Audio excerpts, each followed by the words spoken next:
Siya ang tinaguriang The Black Mamba sa liga ng NBA. Paano ba naman mga idol? Dahil sa angking galing ng player na ito sa loob ng court. Dahil din sa taas ng basketball IQ nito ay mayroon nga itong killer instinct na hindi basta-basta magpapatalo sa laban. Binansagan din itong Black Mamba dahil sa Mamba mentality na mayroon ito o kakaibang talino sa loob ng court. At dahil sa hard work at dedication sa larong basketball ay talagang mapapabilib ka sa player na ito mga idol. Maliban sa skills, matindi rin ang disiplinang ginagawa nito sa pag-iensayo. Kaya hindi katakataka kung bakit marami ang humahanga sa player na ito at kinikilala rin ito bilang isa sa all-time great na manlalaro dito sa liga ng NBA. Kabilang kila Michael Jordan, Kareem Abdul-Jabbar at iba pang mga all-time great dito sa liga mga idol. Kaya sa video natin ito ay pag-uusapan natin ang kwentong buhay basketball ng 1-time NBA regular season MVP, 2 times finals MVP, 4 times All-Star MVP, 18 times NBA All-Star at 5 times NBA champion. Walang iba kundi ang binansagang Black Mamba at sumunod sa yapak ni Michael Jordan na si Kobe Bryant. Kaya tara mga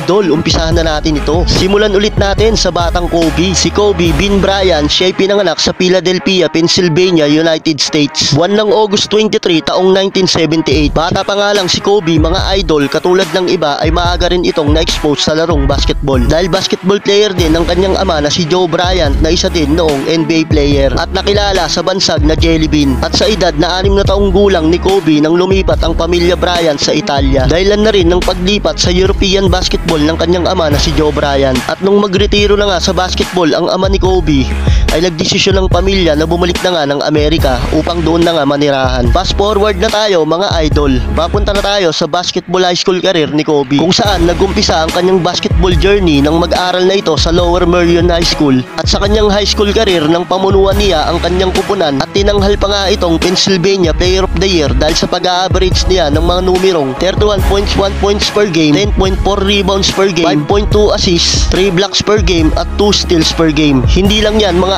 idol, itinanghal din siyang MVP nang maglaro siya sa Adidas ABCD Camp sa huling taon ng paglalaro ni Kobe sa Merion High School. Sa kanyang senior year, nang buhatin niya ang kanyang kupunan para sa isang kampyonato. And guess what mga idol, sa loob ng 53 years ay si Kobe lang pala ang makakapagbigay ng pinakakauna-unahang kampyonato ng Merion High School na 53 years na nilang pinaglalawayan. At nag-average nga dito si Kobe ng 30.8 points per game, 12 rebounds per game, 6.5 assists, 3.8 blocks at 4 steal per game. At dahil sa naging successful basketball high school career ni Kobe ay sa murang edad, sa edad na 18 ay nagdesisyon na nga itong sumali sa NBA draft. At sa taong 1996 nga mga idol nang madraft na itong si Kobe sa NBA at nakuha siya bilang 13th overall pick na pinili ng Charlotte Hornets. Kasabayan niyang na-draft sa taong ito sila Derek Fisher at ang first overall pick sa draft na ito na si Allen Iverson. At si Kobe nga mga idol ang pinakabatang na-draft sa kasaysayan ng NBA draft noong mga taong ito. Pero sa kasamaang palad mga idol, hindi pa man nakakapag-umpisang maglaro si Kobe para sa Charlotte Hornets ay agad nga itong itinrade ng Hornets papuntang Los Angeles Lakers, kung saan ang naging kapalit nga nito ay ang sentro ng Lakers doon na si Blake Divac. At nakuha nga ito ng Hornets, kasunod din namang na-trade papuntang Los Angeles Lakers itong big man na si Shaquille O'Neal. Kaya naman mga idol ay dito nga umusbong ang Kobe-Shaq duo. Dahil ang unang season ni Kobe sa Lakers ay unang taon din ni O'Neal na maglalaro para sa kupunan ng Lakers. At sa unang season nga ng paglalaro ng Black Mamba para sa Lakers mga idol ay hindi nga kaagad ito nabigyan ng tsansa upang mapasama sa starting lineup ng kupunan. At kabilang nga siya sa mga second lineup ng kupunan ng Lakers na nabibigyan lamang ng 15 minutes of playing time kada game. Si Kobe ay nag-average lamang sa kanyang unang season sa Lakers ng 7.6 points per game. Pero ganun pa man mga idol, nagawa pa rin nilang makapasok sa NBA playoffs dahil sa tulong na rin ni Shaq. Pero kalaunan ay hindi rin nagtuloy-tuloy ang naging playoff run nila nang makatapat nila ang Utah Jazz na merong Karl Malone. At sa semis nga mga idol ay pinauwi nga sila nito at tinapos lang ang kanilang serye sa loob lamang ng Game 5. At sa ikatlong season nga ni Kobe para sa Los Angeles Lakers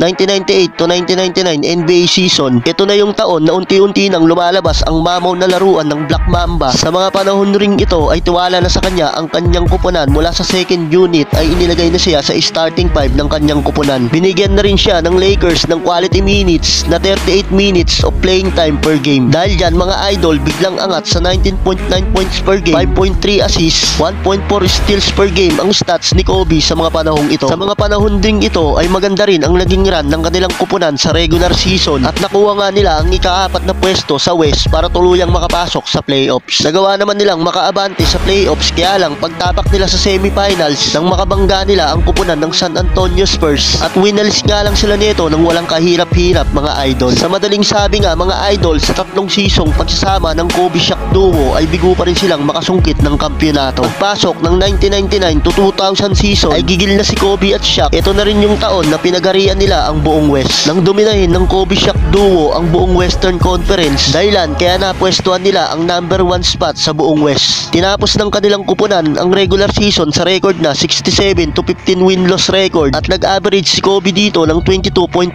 points per game habang umaverage din dito si O'Neal ng 29.7 points per game. Wala ngang kahit ni isang kupunan ang makatapat sa kanila. Dahil hanggang playoffs ay inararo lamang nila ang lahat ng mga nakatapat nilang mga teams. At sa wakas mga idol ay nakarating na rin sa NBA Finals si Kobe at Shaq. 2000 NBA Finals, ito na rin ang pinakaunang finals appearance ng Black Mamba. Dito ay nakabanggaan nila ang nagahari din sa East noon na kupunan ng Indiana Pacers na pinamumunuan ni Reggie Miller. Well, maganda naman ang kanilang naging bakbakan sa finals na umabot pa nga ng Game 6. Pero pagdating ng Game 6, nang tuluyan lang tapusin ng Black Mamba at ng Kobe Shaq duo ang kanilang serye kontra sa Indiana, nakuha na nga ni Kobe ang pinakauna nitong kampyonato. Yun nga lang mga idol ay hindi nga nakuha ni Kobe ang finals MVP dahil si O'Neal nga ang itinanghal bilang finals MVP sa mga panahong ito. So 2000 to 2021 season ay mas lalong nagdomina si Kobe at si O'Neal. Muli ay nakarating sila ng NBA Finals, dahilan na rin kung bakit nakuha nila ang back-to-back championship. At wala ngang sinumang kupunan ang makatapat sa Kobe Shaq duo. Dito ay mas lalo pang umangat ang mga naitatalang numero ng Black Mamba na nag-average na ng 28.5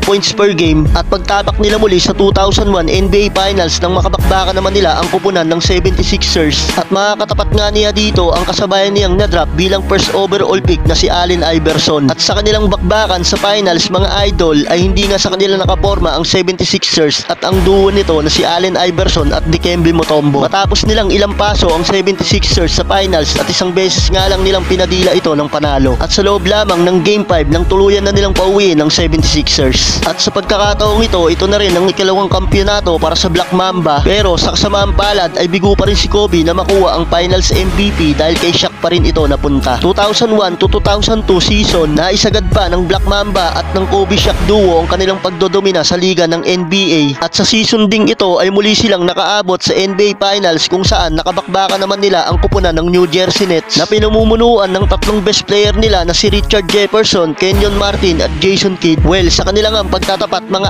idol sa NBA Finals ay hindi man lang nga sila namantya ng kahit isang pagkatalo sa kupunan ng New Jersey Nets. Matapos lang nila itong walisin ng walang kahirap-hirap, sa madaling sabi nga mga idol ay nasungkit na ni Kobe ang ikatlo niyang kampyonato at pang 3-peat championship na rin ito para sa Lakers at kay Kobe at kay Shaq. 2002 to 2003 NBA season, maganda pa rin ang naging regular season run ng Lakers at sa season ding ito ay muling nabitbit ni Kobe at O'Neal ang kanilang kupunan papuntang semis kung saan ay nakatapat naman nila dito ang kupunan ng San Antonio Spurs nila Duncan, Ginobili at Parker. Sa kasamaang palad nga mga idol ay hindi nga umubra ang duo nila Kobe at Shaquille O'Neal sa gutom na kupunan ng San Antonio Spurs. Matapos nga lang sila nitong pauwiin at tinapos lang ang kanilang bakbakan sa loob lamang ng Game 6. Sa madaling sabi nga mga idol ay hindi umabot ang kupunan ng Black Mamba sa NBA Finals. So 2003 to 2004 season, matapos mabigo ang Lakers nung last playoffs run nila, muli ay susubok ang Lakers para masungkit ang ikaapat nilang kampyonato. At sa mga panahong ito mga